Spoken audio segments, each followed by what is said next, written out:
Hello friends, आज हम बात करने वाले हैं मानव ह्यूमन रिप्रोडक्शन मानव जनन की।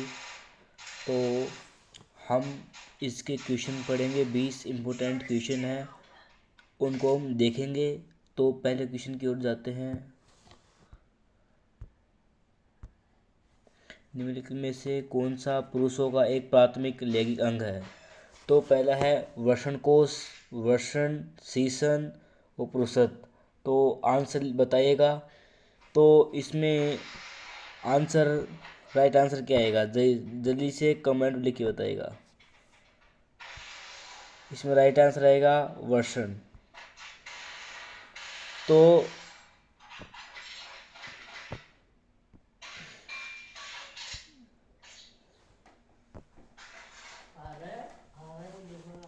अब अगले क्वेश्चन की ओर जाते हैं हम।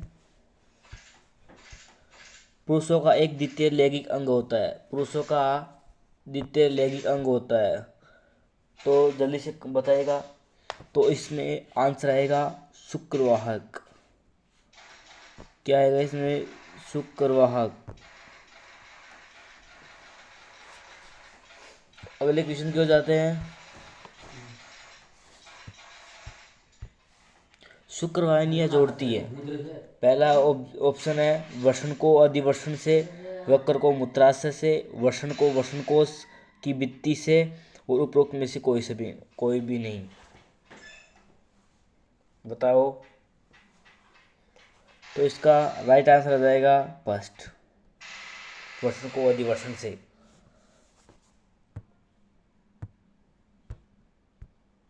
तो अगला क्वेश्चन है कि निम्न में से कौन सा वृषणकोश उदरगुहा से संबंधित होता है? मूत्रमार्ग से, और शुक्रवाक से, अधिवर्ण से, और इंगुले से, कैनल से। तो इसका राइट आंसर क्या होगा?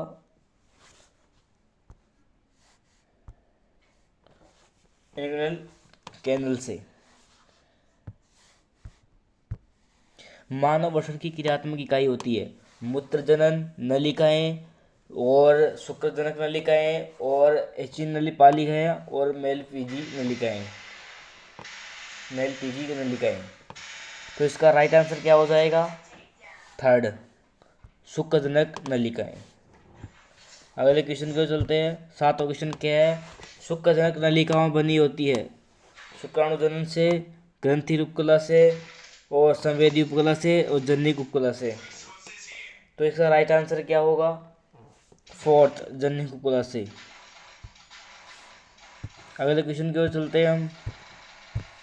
मानव वर्ण से स्थित होते हैं उदर गुहा में, वक्षीय गुहा में, अतिरिक्त उदरीय गुहा में, और पेरिगोनल गुहा में। तो इसका राइट आंसर होगा थर्ड, अतिरिक्त उदरी गुहा में। ये उदर गुहा में पाए जाते हैं क्योंकि शरीर का तापमान अधिक होने के कारण यह बाहर का तापमान कम होता है, इसलिए उदर गुहा में पाए जाते हैं। उदर गुहा के अगले क्वेश्चन की ओर चलते हैं हम। मानव में वर्ण कोशों से रहित रहते हैं, इनका कारण है मूत्राशय की उपस्थिति, मलाशय की उपस्थिति, और लंबी शुक्रवाहक और शुक्रजनन के लिए निम्न तापमान की। तो इसका राइट आंसर होगा फोर्थ, शुक्रजनन के लिए तापमान। अगले क्वेश्चन की ओर चलते हैं हम।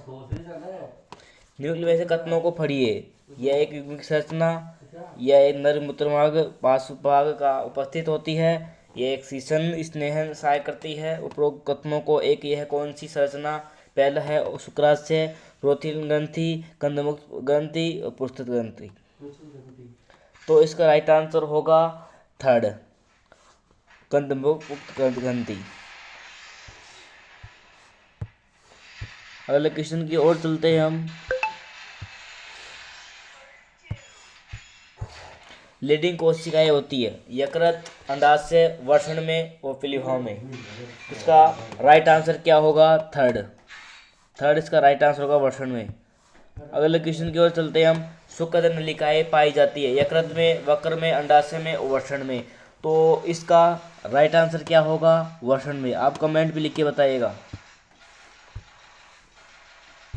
अगला है कि अगला इसका ये भी इसको मिटा देते हैं। इरेजर से।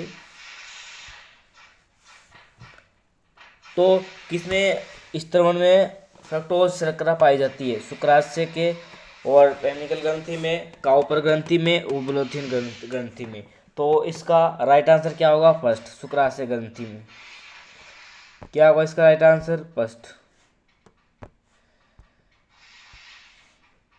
अगले क्वेश्चन की ओर चलते हैं हम।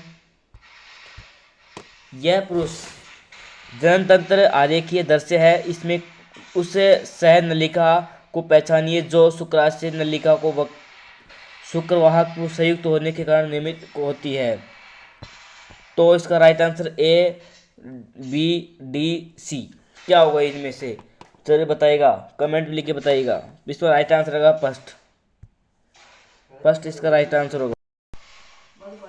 अगले क्वेश्चन की ओर चलते हैं। वर्षण कोश का ताप उदरगुहा के कितना कम होता है? पहला 1 degree Celsius, 5 degree Celsius, 3 degree Celsius और 10 डिग्री सेल्सियस। तो बताइएगा इसका राइट आंसर क्या होगा? Third, 3 degree Celsius. अगले क्वेश्चन की ओर चलते हैं हम, 16वें की ओर। निम्न में से किसका इस्तेमाल फ्रक्टोज कैल्शियम कुछ प्रकीर्णन होते हैं? लाल ग्रंथियों में, स्त्री की सहायक जनन ग्रंथियों में के, पुरुष की सहायक जनन ग्रंथियों के, यकृत के। तो इसका राइट आंसर क्या होगा? जल्दी बताइएगा। इसका राइट आंसर होगा थर्ड, पुरुष सहायक ग्रंथि। और अगले क्वेश्चन की ओर चलते हैं। पुरुष जनन तंत्र की कौन सी ग्रंथि अयुग्मित होती है? ग्लोथिन की ग्रंथि, शुक्राशय, प्रोस्तत काउपर ग्रंथि। तो इसका राइट आंसर क्या होगा? इसका राइट आंसर होगा थर्ड, प्रोस्तत ग्रंथि। अगले क्वेश्चन की ओर चलते हैं हम। परिवर्तन के दौरान शुक्राणुजनों को पोषण प्राप्त होता है? सट्रोली कोशिका से, अंतराली कोशिका से, संयोजी कुत्ता की कोशिका से, उपरोक्त में से कोई नहीं। तो इसका राइट आंसर होगा फर्स्ट, सट्रोली कोशिका से। अगले क्वेश्चन की ओर चलते हैं हम। सट्रोली कोशिका में नियमन कौन सी पिट्यूटरी हार्मोन से होता है? FSH, GH और प्रोलैक्टिन, LH। तो इसका राइट आंसर क्या होगा? जल्दी से बताइएगा। इसका राइट आंसर होगा फर्स्ट। अगला है, मानव में सक्रिय प्लाज्मा में है फ्रक्टोज तथा कुछ एंजाइम तो भरपूर होते हैं मगर कैल्शियम बहुत ही कम होते हैं। दूसरा है, फ्रक्टोज, कैल्शियम तथा कुछ एंजाइम तीनों में भरपूर होते हैं और फ्रक्टोज। तीसरा है कि फ्रक्टोज, कैल्शियम भरपूर होते हैं मगर एंजाइम नहीं होते। चौथा है, ग्लूकोज और एक एंजाइम भरपूर होते हैं मगर कैल्शियम नहीं होता। तो इसका राइट आंसर क्या होगा? जल्दी से बताइएगा। इसका राइट आंसर होगा सेकंड, फ्रक्टोज, कैल्शियम कुछ एंजाइमों के तीनों भरपूर होते हैं। तो इसका राइट आंसर क्या होगा? सेकंड। तो अब और आगे क्वेश्चन पाने के लिए आप चैनल को लाइक सब्सक्राइब कीजिए जल्दी से जल्दी। अगले वीडियो में लेके आएंगे आपके लिए अच्छे से क्वेश्चन, अगले चैप्टर मानव स्वास्थ्य के लिए।